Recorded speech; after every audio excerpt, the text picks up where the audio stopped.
जय हिंद दोस्तों, आपका अपने गुरुकुल में स्वागत है। आज का जो हमारा वीडियो है क्लास 10th का मैथ चैप्टर नंबर क्या है 7 निर्देशांक ज्यामिति है। ठीक है, आज इस वीडियो में हम लोग निर्देशांक ज्यामिति के जितने जो फार्मूले या जो भी इम्पोर्टेंट टर्म है इसमें उन सभी को देखेंगे। तो देखिए जो हमारा सबसे पहला जो है ये देखिए क्या है, ये जो लाइन हमारा क्या है वाई एक्सिस और ये जो लाइन हमारा क्या है एक्स एक्सिस। ठीक है, ये जो क्या है ये हमारा है एक्स और ये वाई हो गया। अब देखिए क्या है कि जब ऊपर जाते हैं तो हम लोग क्या होता है प्लस होता है। ठीक है, देखिए ऊपर यदि जाएंगे ये हमारा जो जीरो है यानी कि मूल बिंदु है जहाँ से हम लोग प्रारंभ करते हैं, तो मूल बिंदु जीरो हो गया। ऊपर जाएंगे तो हमारा प्लस होगा, नीचे आएंगे तो माइनस होगा। अब यहाँ से राइट साइड जाएंगे जीरो से तो प्लस में आएगा और लेफ्ट में क्या हो जाएगा माइनस हो जाएगा। तो देखिए जो वाई है वाई कोटि होता है और यक्ष क्या होता है भुज होता है। तो ये हम लोग याद रखेंगे। अब जो वाई है और ये वाई डैश है, ये यक्ष है, ये यक्ष डैश है। तो वाई और एक्स जो होगा वो हमारा क्या होगा प्लस में होगा और वाई डैश यक्ष डैश क्या हो जाएगा माइनस में होगा। ठीक है, यहाँ तक अब लोग याद रखेंगे। अब देखिए ये जो हमारा है ये क्या हमारा चतुर्थांश है। ठीक है, यानी कि फर्स्ट सेकेंड थर्ड और फोर्थ चतुर्थांश। इसमें क्या होता है कि देखिए X axis Y dash X X. ठीक है, अब देखिए जो फर्स्ट में क्या होगा एक्स और वाई दोनों का मान क्या आएगा प्लस में आएगा यानी कि पॉजिटिव में। एक्स देखिए पहले में क्या हो जाएगा मूल बिंदु सी साइड आएंगे और वाई से वाई की तरफ ऊपर जाएंगे तो इस वाले में क्या हो जाएगा दोनों प्लस में होगा। ये भी प्लस में होता है, यहाँ पे देखिए ये भी प्लस ये भी प्लस, तो ये वाला क्या हो जाएगा दोनों एक्स और वाई प्लस में हो जाएगा। अब यहाँ से देखिए दूसरे में यहाँ पे आने के लिए एक्स वाई से एक्स की तरफ किधर आएंगे लेफ्ट में आएंगे तो लेफ्ट में एक्स का मान माइनस होता है और ऊपर जाएंगे तो वाई का मान प्लस होगा। तो क्या हो जाएगा बिंदु एक्स माइनस हो जाएगा वाई प्लस में हो जाएगा। इसी तरह थर्ड चतुर्थांश में जो तीसरा है ये देखिए यहाँ पे आने के लिए क्या जीरो से लेफ्ट में आ जाएंगे एक्स की तरफ तो एक्स माइनस हो गया और नीचे आएंगे वाई की तरफ तो वाई भी क्या हो जाएगा माइनस हो जाएगा।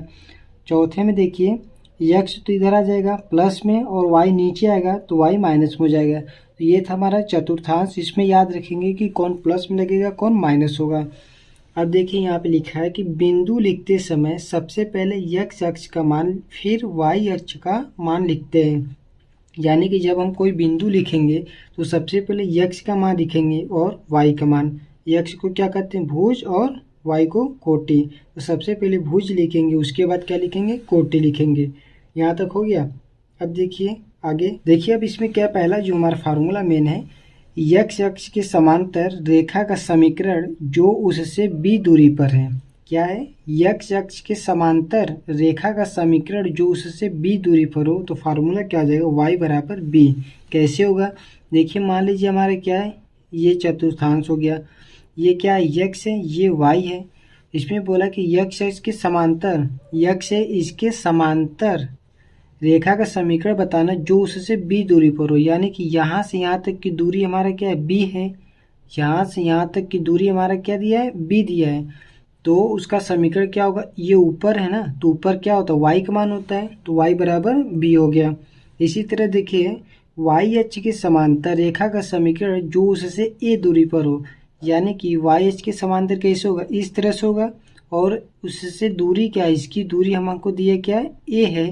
तो जो फार्मूला होगा यहाँ से यहाँ तक यक्ष का मान होता है तो यक्ष बराबर क्या हो जाएगा ए हो जाएगा।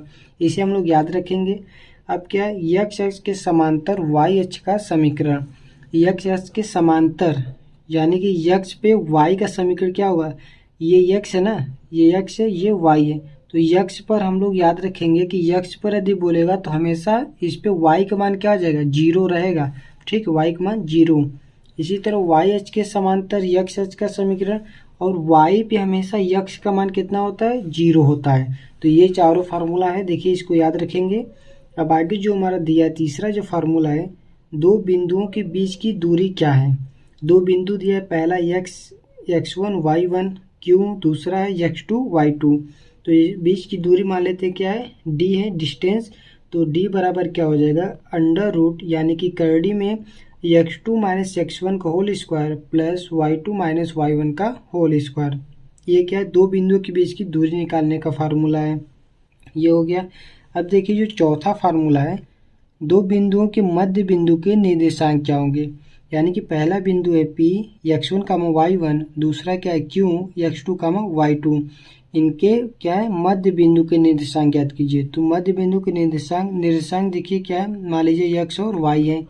तो x बराबर क्या हो जाएगा x1 प्लस x2/2 और y का मान क्या आ जाएगा y1 प्लस y2/2। ये x और y का मान आ गया। तो निर्देशांक लिखते समय में बताया था कि कोई बिंदु लिखेंगे या निर्देशांक तो x और y, यानी कि पहले x लिखेंगे और फिर y, भुज और कोटि। तो देखिए x का मान क्या है x1 plus x2/2, x1 plus x2/2 कामा y का मान y1 प्लस y2/2। तो ये हमारा फार्मूला है। ये जो फार्मूले पे हमारे x और y का मान आएगा उसको कोष्टक में इस तरह लिखेंगे, पहले x का मान फिर y का मान। देखिए पांचवा फार्मूला है अंतःविभाजन का सूत्र। यानी कि बिंदुओं P क्या है x1 कामा y1 और Q है x2 कामा y2। देखिए P हो गया x1 y1, Q है x2 y2 को मिलाने वाली रेखाखंड को, इसको मिलाने वाली रेखाखंड को m1 m2 अनुपात में विभाजित करता है, m1 और m2 अनुपात में विभाजित करता है। अतः अंतःविभाजन का सूत्र यानी कि जो r है इसका मान क्या आएगा, अंतःविभाजन का सूत्र x बराबर m1 ये m1 x2 plus m2 x1 बट्टे क्या हो जाएगा m1 प्लस m2।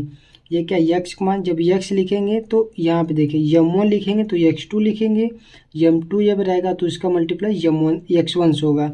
y है तो y बराबर क्या हो जाएगा m1, जहाँ x था वहाँ y लिखेंगे तो m1 y2 हो जाएगा प्लस m2 तो y1 प्लस बट्टे m1 प्लस m2।